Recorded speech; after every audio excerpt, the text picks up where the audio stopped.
Okay, so this is our first class online like this. What we're going to do is we're going to run through Statistics 1. So that's chapter 10 in the book.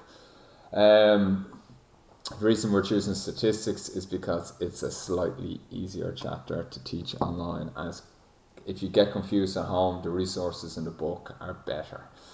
So we'll start off with the two types of data. Okay, we got numerical and we got categorical data.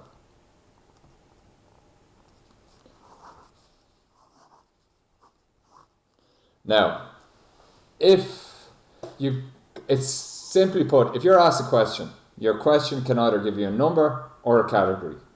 What's your name? Tom. That's a category. What's your age? I'm 16. That's a number. That's the difference. But both of these go into two different ones. Okay, so the numerical goes into discrete and continuous.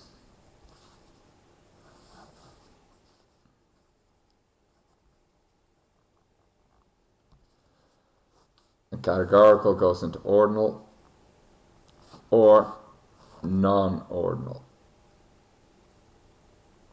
Apologies for my bad writing, but it's just bad.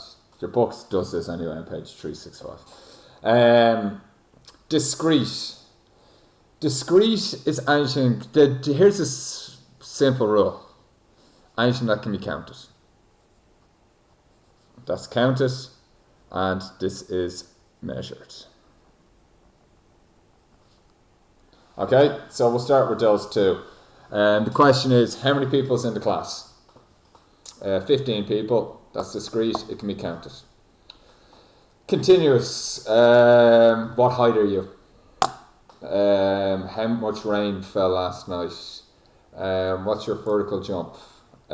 Discrete would be how many people died in an earthquake. That's grim as that sounds. Okay, the only exception to this one, the counted and measured one, is shoe size. Okay, shoe size is discrete because you have got 11, 12, 13. The more accurate description of discrete and continuous, discrete would go from 12 to 13. It doesn't take in all values. Continuous takes in absolutely all values. Okay, so that's when we say how tall are you. You could be 193 centimeters, 0.246. Okay, but how many people in the room? There can't be 12.246. Okay, that's the difference. But the counted and the measured are pretty solid ways to go by on. Just remember the shoe size is the exception. So shoe size would be discrete. Okay, the next now would be ordinal, non-ordinal. That's pretty straightforward. Okay, so ordinal example, there's a clear order to it. So what plane ticket would you want? Would you want first class, economy? What type of house? Do you want a semi-D or detached house? Anything that's got an order to it, like is in Paul Basquel is too tall. Would you agree strongly, neutral, agree, or disagree? Okay, there's an order to what's there. Now, if something that doesn't have an order would be, what colour is your car? What's your favourite football player?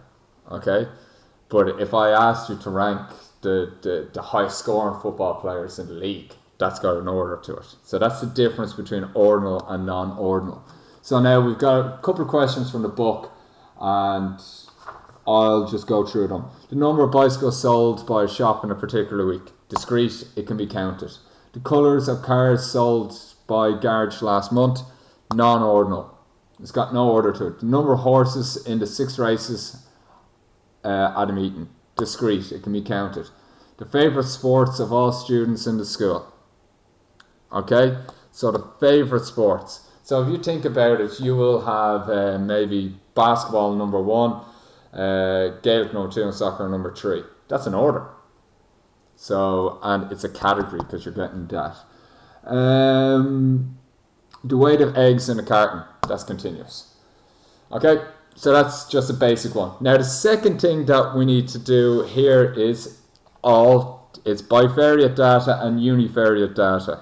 Okay, and bivariate data. Univariate measures one thing. Uni is 1. Bi is 2. If you think of anything, bicycle, 2 wheels. Bivariate, 2 variates that we're going to deal with. So very typical example of bivariate would be height and wingspan. What you think we're doing? We're looking to see is there a link. Okay, univariate might be just if we're checking height. And that's all there is really to that one there. You just have to be able to recognize the difference between the two.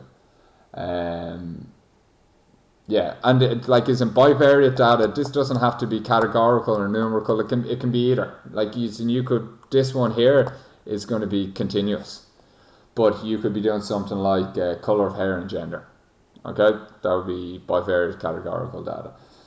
Primary data, all of this is on page 366, is data you collect yourself. Okay, so if I was to do a survey in the class, how many people feel that online learning is difficult to concentrate on?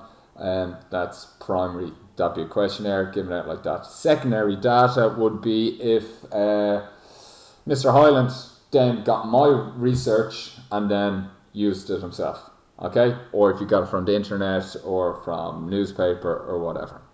Okay, so that's all you need to know for this section here.